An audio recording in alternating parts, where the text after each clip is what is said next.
Good morning, and welcome to Podcasting 101, Part 1. My name is Trey Gwynn. I'm the Technology and Outreach Coordinator for the Rutherford County Library System. I don't currently have a podcast, but I have created, developed, produced, and co-hosted 3 podcasts, 2 personal and 1 professional. I'm also an avid podcast listener.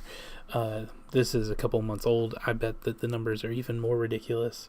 While that doesn't make me an expert, just like watching a bunch of TV doesn't make you a TV expert, I just think it's fun to keep track of this kind of thing. This was originally intended to be an in-person training, and hopefully we will return to doing that kind of thing in the future. I would like for this to be as interactive as possible over this medium. If you look at the description of this video, you will find a Google link that will take you to a worksheet that you can do along with me as I show you what the first class is going to be about. And of course, if you have any questions, just use the chat feature to ask them. I will address them. I'll take a couple breaks as we go along to address them, and then we'll have a period at the end just in case there are any last second questions. Now, the purpose of this class, this 3-part class, is to help you develop, produce, and distribute your podcast over 3 1-hour sections. If you have an idea for a podcast, these classes are intended to help you turn it from an idea into reality, from start to finish. As an aside, I will say this: I can help you create a podcast and develop it and distribute it, but I cannot help you make it popular. If I had the secret knowledge that made podcasts popular, I could write a book that would get me millions of dollars. And if you crack the code, I would please share it with me, and I'll be glad to learn from you. But if you're seeking an audience, I can't help you with that. Now, very few mediums have democratized content quite as much as podcasting. Multi-million-dollar corporations are getting into the podcasting game, along with your average Joe Schmo. And unlike say like YouTube, which is a very democratic form of content creation, podcasting requires even less equipment. In part 2 here, I'll go ahead and go to the next slide just so I can kind of talk about this. But in part 2, we'll talk about production, and one of my key things that I will say about production is that each little increase in nicer equipment or more professional equipment will increase the product, the quality of the product that you're making. But that doesn't mean that without $100 microphone or something like that, you're cut out of the podcast game. And we'll talk about that in part 2. That this is something that can be done with a heavy blanket over your head to reduce echo, and the microphone on your phone, and a recording app. It's totally possible. People do it, and we'll talk about that in part 2. However, I am of the belief that before you even get started putting audio to tape, you need to spend some time thinking about the development of your podcast. So part 1 will be about development, part 2 will be about production, and then part 3 is distribution, which is both the most technical part of the of creating a podcast, and in some ways the easiest. 5 years ago, the distribution part was the hardest part, because the only way to do it was to either know how to use RSS feeds and some computer programming knowledge. Now there are places that do the distribution for you. So depending on how you want to distribute your podcast, you can just have them do it for you. But we'll talk about that in part 3. Part 1 is all about development. As I said moments ago, one moment, sorry, I've got to pull up my notes so that I'm all right. There we go. As I said moments ago, the first part of our class is going to be about developing your podcast. How do you go from the spark of an idea to actually creating a podcast? Again, it is my experience that before you ever put any audio to tape, it really helps you to take some time to establish the parameters of what you want your podcast to be, especially if you're going to going to ask other people to join you on your endeavor. Like I said, I have created 3 podcasts, 2 personal and 1 professional. The professional one was the one that went the smoothest when it came to development, because the only other people that were working on it were people that worked for me, so I got to control the vision, right? The personal ones, as much fun as I had making them, I'm not sure that I ever felt like I had I never felt like the vision that I had originally had came through, because I had too many cooks in the kitchen and I hadn't established what I wanted it to be firmly from the very beginning. And so today's class is going to be about working through the worksheet that I said is linked in the description of this video. If you want to pull that up, it is a Google Doc, so you should have access to it. But or you can just follow along with what we're talking about here on the screen. So after we have gone through all of these different steps, you should have a clear idea of what it is that you want your podcast to be, how what form it's going to take, that kind of thing. So first, we need to talk about your topic. The great thing about podcasts is that there's literally podcasts about everything. All subjects are on the table. Even things that you wouldn't think would lend themselves well to an all audio medium. There are podcasts out there about them. I checked this a couple months ago when I first did this class, or when I most recently did this class, and there are podcasts out there on like quilting and making quilts, and you'd think that wouldn't translate very well to audio, and honestly I didn't listen to them, so I don't know how well it did, but they exist. So that's one of the nice things about podcasts, is that because we're taking literally every subject and putting it on the table, if you have something that you're passionate about, you can make a podcast about it. The flip side of that coin is that, because again, a very democratized medium where there's a lot of people making podcasts, that means that you're likely going to have some sort of competition. So if you take a moment to think of a topic, it doesn't have to be a realistic one. It doesn't have to be the one that you're actually planning on doing. But as we're moving forward, think of a topic. Put just kind of have it in the back of your mind as we go through each of these steps, to think about how you would develop that topic into a podcast. So once you have your topic, you need to find your niche, right? First, you need to do some research. What podcasts already exist that focus on your topic? You can do a cursory Google search. You can pull up whatever your podcatcher app is that you plan on using, whether that's Apple Podcasts or Google Podcasts, or whatever podcatcher you're going to use. And search your key term of, let's say quilting or whatever, and find out what podcasts exist on that topic. If you don't find anything, then great.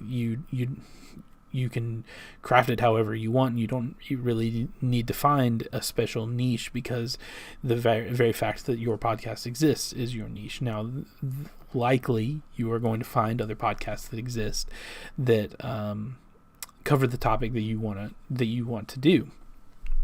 So the next step is to take some time to think about what you can bring to the topic that other existing podcasts don't. So whether that's a different voice on the same topic, like from a different perspective, or a different way of, a different angle of looking at the topic, or a different format, like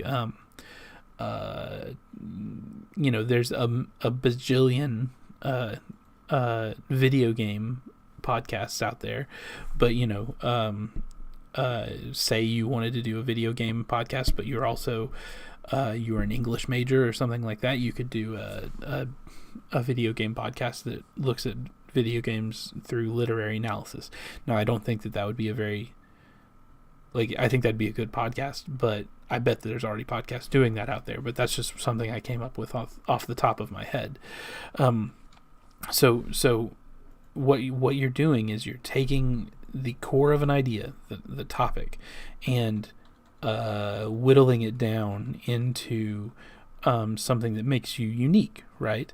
Something that positions you well to build an audience and brings your voice out of the den of hundreds of thousands of other people's voices. And that's super important, because otherwise why would people listen to you as opposed to someone else's already established podcast? Once you've done that, once you've found your topic, found your niche, then you need to spend some time thinking about your format. And there are as many podcasts as there are stars in the sky, and there are as many there are just as many formats. They're kind of like snowflakes. There are very few that are even very similar, because they all have their weird quirks and stuff like that. But I and maybe this is oversimplifying, but I have narrowed it down into 6 styles of podcasting, 6 different kinds of formats.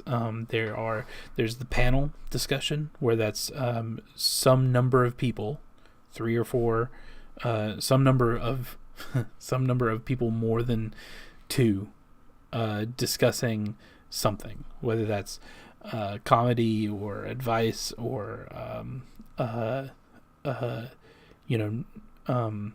like a free-flowing discussion of news. You have your panel discussions. The vast majority of podcasts in that are being created are this style of panel discussion. You have live style interviews, and that's interviews that are not heavily edited. So it's just the pure audio of one person talking to another person. You have news podcasts, where it is a more traditional style media news, and that's a growing sector in the podcast market. You have edited video interviews, so like interviews where someone has taken an interview and chopped it up and moved it around and added narration, and so you're probably the most famous of those is This American Life, but there's a whole bunch of others like 99% Invisible, and there's a whole and there are different ones from different for different topics. You have Scripted, which is another growing segment of podcasts, where it's a usually these are narrative podcasts that are acted out using a script, and then I've just put everything else into another category where it's just there are these one-off podcasts that are doing their own thing, so that's just a big bucket of everything else, I guess. But the great thing about podcasts, well, the great thing about all media, but because podcasts are such an easy thing for people to get into, using relatively easy to find tools, is that you can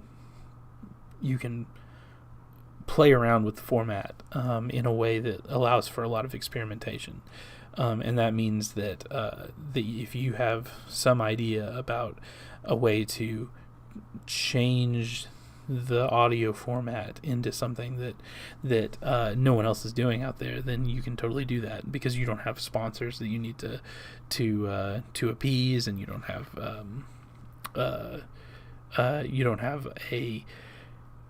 like if you wanted to make a TV show, in order for the TV show to get out there, you'd have to work with a network, right? And while there are podcasting networks, they're not a choke point that keeps people from putting out podcasts, and so that means that if you want to experiment, this is a great place to do it. So once you've actually, before we talk about tone, just for a second, does anybody have any questions so far? Like I said, you can just type them into the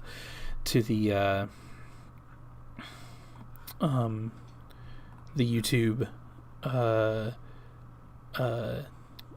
chat, and I'll be happy to answer if I have an answer. I'll give you a second.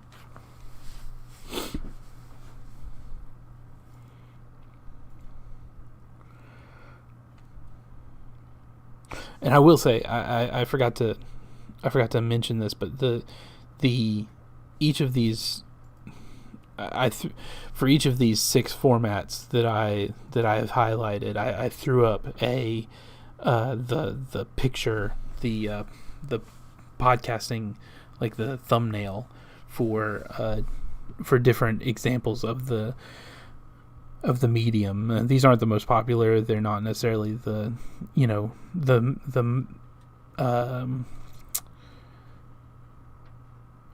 most pure examples of each of the formats that I highlighted, but they are examples of each of those types of formats.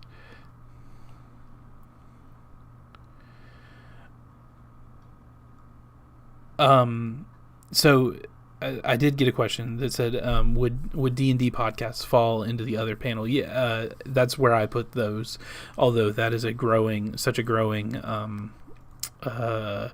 group of podcasts that as I do this class more often, I might have to do, those are called actual play podcasts, where someone plays like a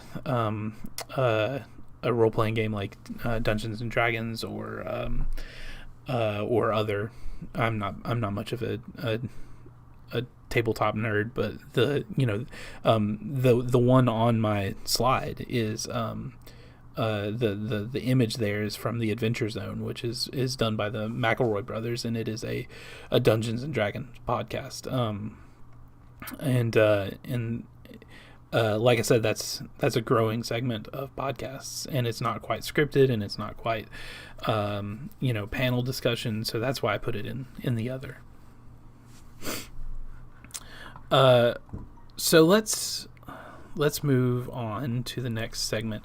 The next thing that you need to decide is what is your tone going to be, and just like with everything else that we've talked about, the world is open to you. You can be serious, you can be humorous, you can be flexible. Where you go from being serious to humorous, it's just that and so anything is on the table. But my suggestion would be that just like everything else that we've talked about, you decide this before you start recording. And that doesn't mean that you can't change it up, but especially if you're involving other people, because podcasts are generally a collaborative effort. That is not 100% true all the time, but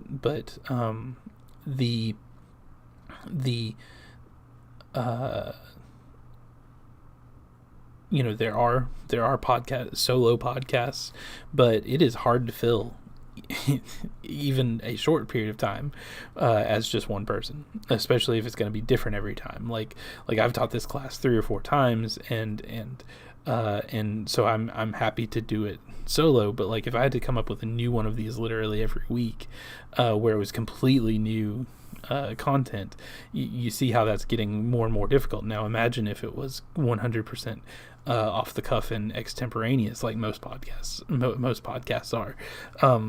So that's why most podcasts have multiple people on them, which again is why I think that this process of development is so important, and finding all these different pieces is so important. So you need to take some time to find your tone and define what your tone is going to be. Are you going to try to keep it light, or are you gonna be serious? Are you going to be super candid about stuff? Are you gonna use your real name? Are you going to mention your partner? If you have kids, are you going to say their names on the podcast? These are all things you need to think about, because they are things that other podcasters have learned to think about, because the internet can be a scary place, and so you just need to think about how your tone is going to work, how much you're going to reveal about yourself, and that kind of thing. Speaking of, you then need to find your voice, and I was kind of alluding to this a minute ago, but there are podcasts from everything from one person speaking into a microphone to upwards of 5 or 6. I think you could probably do more than that, depending on what kind of style you're doing. Like if it's a scripted podcast, you could do way more than 5 or 6. But if it's, say, like a panel discussion, 5 or 6 is probably the upward limit, in my opinion, before it starts to all kind of break down and you have people talking all over each other, or you have people who are there but barely getting in a word edgewise. But the thing about this step is that you need to decide whether or not you think you're involving collaborators who are bought into the process, right? A solo podcast is hard, and a solo podcast limits what your style can be. Again, not everybody can get on and do extemporaneous talking for 30 minutes once a week. So a solo podcast where it's heavily scripted might be better. But that would be better than trying to involve people who aren't bought into the process, right? If you decide that you're going to make a panel discussion podcast, but then all of a sudden your would-be collaborators, they're not doing prep work, or they're not taking time out of their schedule to record, or if you're doing all of the work, that's no fun. And so these are all things you need to think about when you're thinking about finding your voice. It's more than just deciding what when you add people it is more than just deciding what style you're going to be when it comes to the number of people involved. It's a huge consideration has to be, are these people that you can rely on to participate, to be involved in the process? Are you going to be the only one editing the podcast? Are you going to be paying for the storage and the online storage for the podcasts? If it's essentially you doing all of the work solo, and then once a week they come in and record and then do nothing else, maybe you should just make a solo podcast. So these are just things you need to think about, right?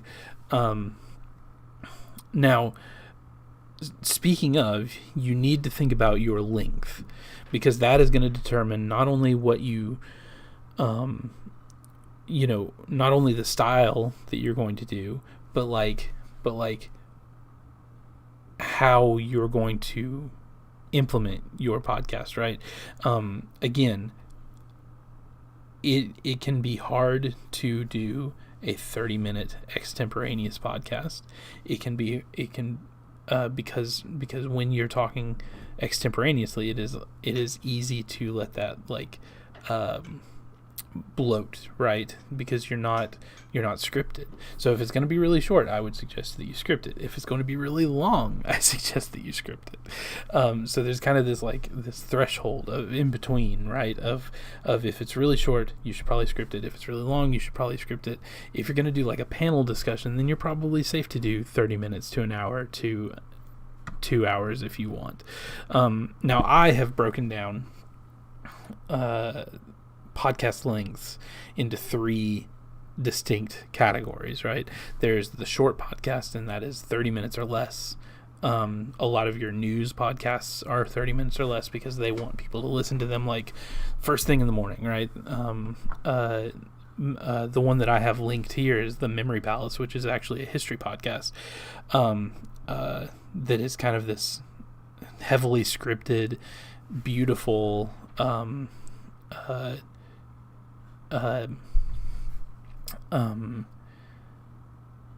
narration of historic events. Then so you've got short podcasts, and then I would say you have long podcasts. Those are anything from 1 hour to 2 hours. Almost everything, I'm guessing, but I would guess that about 70% of podcasts that are created fall into that category. And then my third category is just Dan Carlin. He deserves his own category, and so anything that is 2 hours or 2 hours to infinity, I just call Dan Carlin as the third length. He is I don't know, he's a machine. I don't really listen to him anymore, but he does multiple podcasts where it is literally just him speaking into a microphone about a historic topic or political science or something like that. And it is scripted, but it doesn't feel scripted. And some of them are 6 hours, but I don't know how he does it, and I don't know how it's even listenable, but somehow it is. It's pretty incredible, but I just think that he deserves his own category. Once you've determined all that other stuff, so just kind of as a recap, actually, let's go. You find your topic, you find your niche within that topic, you find your format, you find your tone, you find your voice, you find your length, then you find your schedule. And there are literally podcasts that run on every schedule. I have put 4 here, but there are others. You could be a daily podcast. Again, a lot of the news podcasts are daily podcasts. You could be a weekly podcast. I would guess that about like 70% of podcasts out there are weekly. There are a lot of podcasts out there that are bi-monthly, so they're 2 a month. And then there are even podcasts out there, or at least one podcast out there that is a yearly podcast where it comes out once a year. However, there are also podcasts that are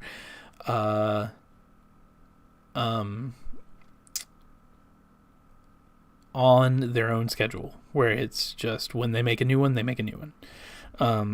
And it could be 2 days between podcasts, or it could be several months. And that is fine. My argument would be that a regular schedule will help you gain a consistent audience. So as long as you're clear about that schedule, even if it's every other month, even if it's every Monday and Tuesday, or no, that wouldn't make any sense. Well, I mean, you could do that, but I meant to say Monday and Thursday, because there are podcasts that do that too, where they're multiple times a week. Regardless, whatever your schedule is, let the audience know so that they can be anticipating the next podcast. Or, like I said, a regular schedule will help you gain a consistent audience.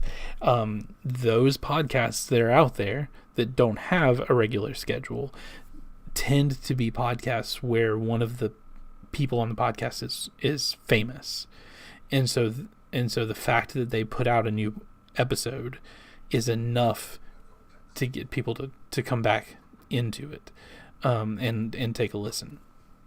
That is not 100% true, but they tend to be, or it tends to be true. So if unless you all are secretly famous, my suggestion would be to have a regular schedule that you consistently upload new podcasts on.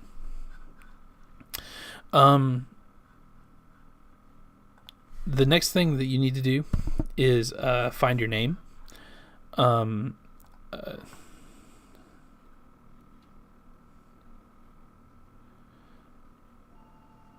Oh, I'm sorry. I've got a question. So is it the limit on the producers or the demand in the market for podcasts that causes most to be weekly? No, I think that it's just that is... I think that is just the... it is the model that has carried over from television shows. That would be my guess. If you have the time... because yes, there is, some stress, or not stress, but demands, production demands. If you're doing anything other than just recording something and then putting it directly out to people, if there's any editing involved, it does take some work. So I think like a daily podcast would be a lot of work unless you're getting paid to do it. But if you're just an amateur, I feel like a weekly podcast is a pretty good. A weekly podcast was adopted from the world of television, because that's just a pretty good rhythm to be in, because you can record, I don't know, let's say you put out a new podcast on Wednesdays, you can record on Monday, edit on Tuesday, put it out on Wednesday.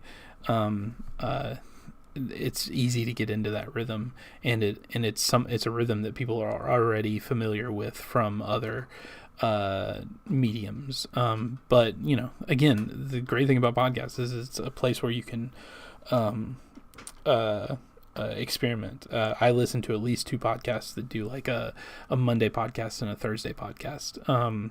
So if you wanted to do like if you wanted to try to break the mold when it came to your schedule, again, as long as you are transparent about it to your listeners, that's all that matters. Or it's not all that matters, but you know what I'm saying. Like that is probably the most important part of when it comes to scheduling. Now here comes one of the fun parts, although it can be a little frustrating, and I'll explain why that is. But once you've done all that other stuff, you can actually take some time to think about what kind of name you want for your podcast. And obviously there are plenty of options. You could make it funny, you could make it clever, you could make it practical.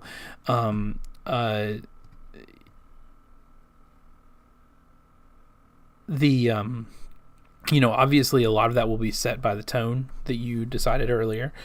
So obviously you wouldn't want to have some sort of name that is built on a pun if your podcast is going to be a very serious podcast. That probably wouldn't jive. I feel like anytime I'm thinking about podcast names, I'm always mine always tend to be like in the clever category, just because I don't know, I like wordplay, I guess. But it could always just be practical. So like if you're an insurance agent and you want to start a podcast on insurance and like the best insurance for different people, you could just call it Trey's Insurance Podcast, and that's a very practical name. There's nothing wrong with that. However, once you've settled on a name, you do need to take some time to check to see, but like before you really embrace it, before you start making logos or merchandise or whatever, you do need to make sure and take some time to make sure that no one else is out there using that name. When I worked for the Hermitage, we were making a podcast that was Andrew Jackson centric, and we came up with multiple names that we really liked, but every single time that we were about to move forward, we did a Google search and found that someone else was already using that name for a podcast. Jackson is famous for having been the first president to have what people call the kitchen cabinet, which is a cabinet within the cabinet of advisors, and sometimes people from outside of the cabinet that he listens to more than anybody else. And so the original name for the podcast was the Kitchen Cabinet, but some BBC show was BBC podcast was using that name, and so we couldn't use it. And we went through 3 or 4 different iterations of names until we settled on POTUS 7, which is kind of more in that practical realm than I would have preferred. But you have to use what's available to you. But once you have a name that you like, do a quick Google search. Check out Apple Podcasts, check other podcatchers like Pocket Casts and stuff like that, just to make sure that someone else isn't using it. And then, of course, one of the things that you can look to see is, I don't remember what the statistic is, but the vast majority of podcasts never make it beyond their 10th episode. And so if there's a podcast that's using a name that you really like, and they haven't updated since 2013, then you could probably move forward with using it. You might just have to change the spelling or something, or you might have to work around it, but you'd still use that name somehow.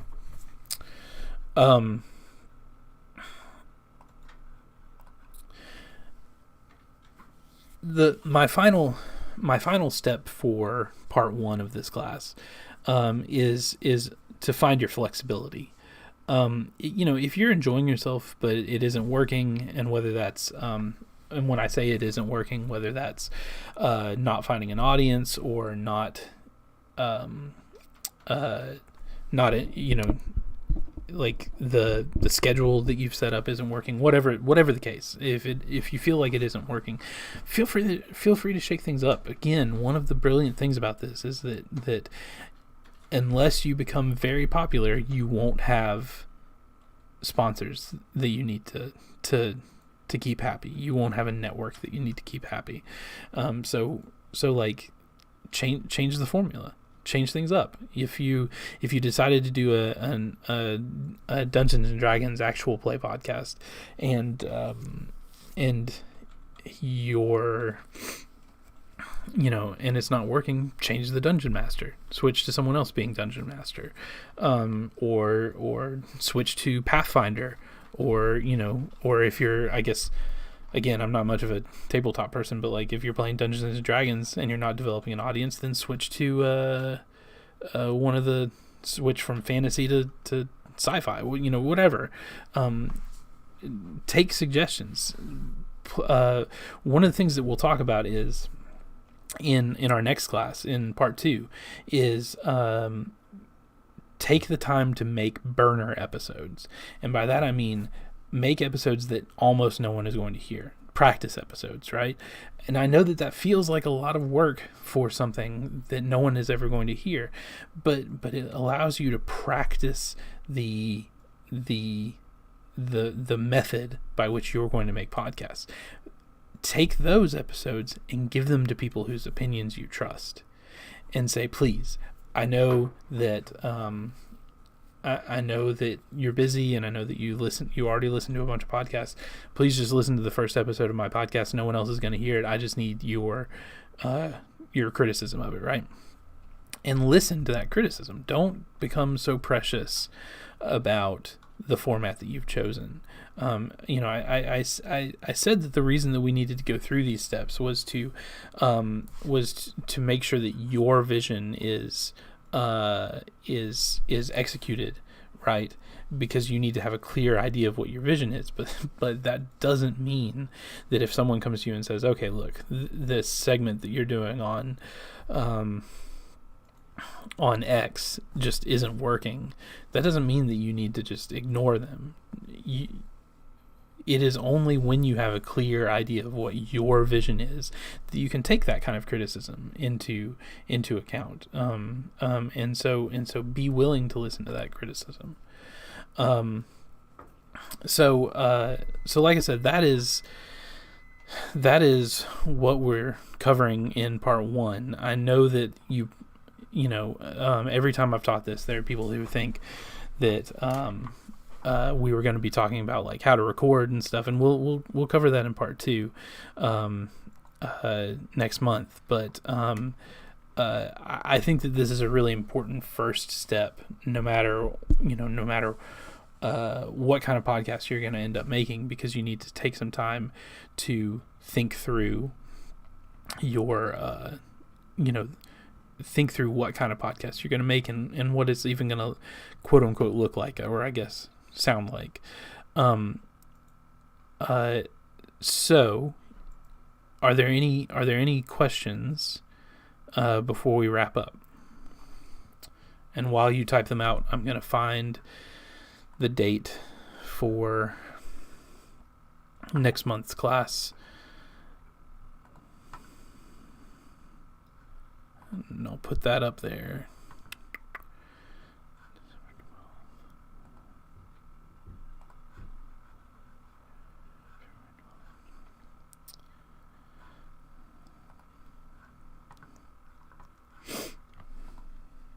Oops.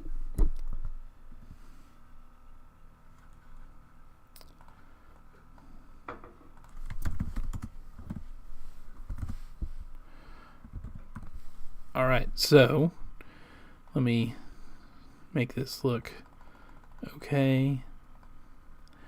Boom. Okay. So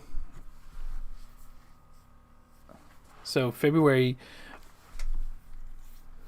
the second part of our class will be taking place on February 12th, 2021, same time, 10 o'clock, same method. I'll send out a link.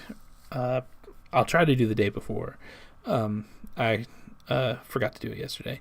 And we'll be covering production.